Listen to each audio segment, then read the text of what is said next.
करें और देखें हर मंडे एक हिला देने वाली horror story. Bell icon press करना ना भूलें।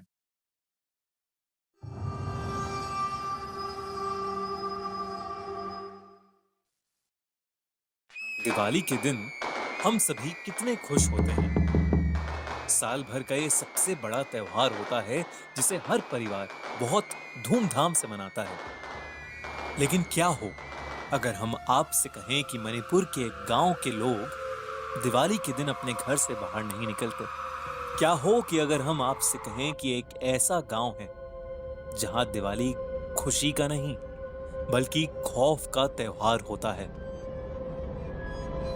मणिपुर के उस गांव में अब से लगभग 400 साल पहले एक बेहद सुंदर औरत रहा करती थी जिसे काला जादू आता था।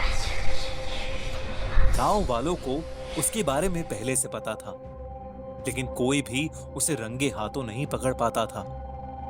उस औरत ने गांव के एक हट्टे कट्टे पहलवान से शादी कर ली थी जो पूरी तरह से उसके वश में था।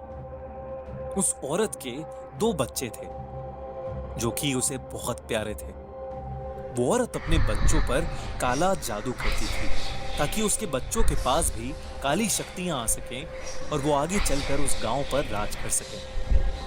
ये बात किसी तरह से गांव वालों को पता लग गई, इसलिए गांव वालों ने मिलकर उसके दोनों बच्चों को चुरा लिया और उन्हें बांधकर नदी में फेंक दिया।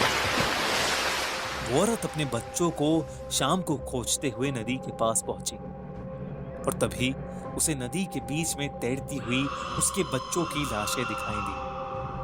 वो अपने बच्चों की लाशें देखकर जोर जोर से रोने लगी और उसने कहा कि वो उन सब से बदला लेगी जिन लोगों ने उसके बच्चों को मारा है।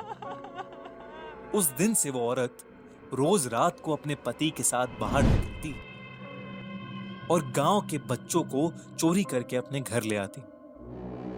इसके बाद वो उन्हें सुलाकर उनमें अपने बच्चों की आत्मा डालने की कोशिश करती। उसका जादू अभी इतना भी मजबूत नहीं था कि वो किसी मरे हुए इंसान को जिंदा कर सके। इसीलिए बहुत बार वो अपने बच्चों की आत्मा को दूसरे बच्चों के शरीर में डालने में नाकामयाब हो जाती थी, जिससे उन बच्चों की मौत हो जाती थी। गांव के सारे बच्चे जब एक एक करके गायब होने लगे तो उन गांव वालों को शक हो गया कि जरूर वो औरत ही उन्हें ले जाती होगी। लेकिन दिवाली की रात उन गांव वालों का शक यकीन में बदल गया। उस रात उस औरत के घर से जोर जोर से अजीबोगरीब आवाजें आ रही थी। गांव के कुछ लोगों ने उस डायन के घर के पास जाकर उसके घर में झांकना शुरू कर दिया।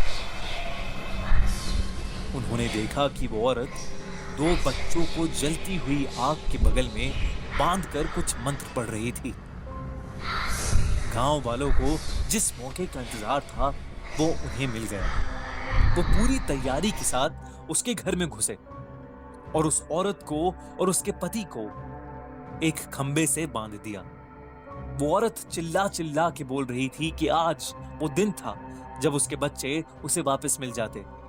वो गांव वालों से भीख मांग रही थी कि वो उसे छोड़ दें, लेकिन गांव वालों ने उसकी एक नहीं सुनी। दिवाली का दिन था तो गांव वालों ने सोचा कि वो उस डायन को पटाखों से जलाकर मार देंगे। उन लोगों ने उसे और उसके पति को पटाखों से लपेट दिया और उन पटाखों में आग लगा दी। पटाखे जोर जोर से बजने लगे और उन दोनों के कपड़ों ने आग पकड़ ली।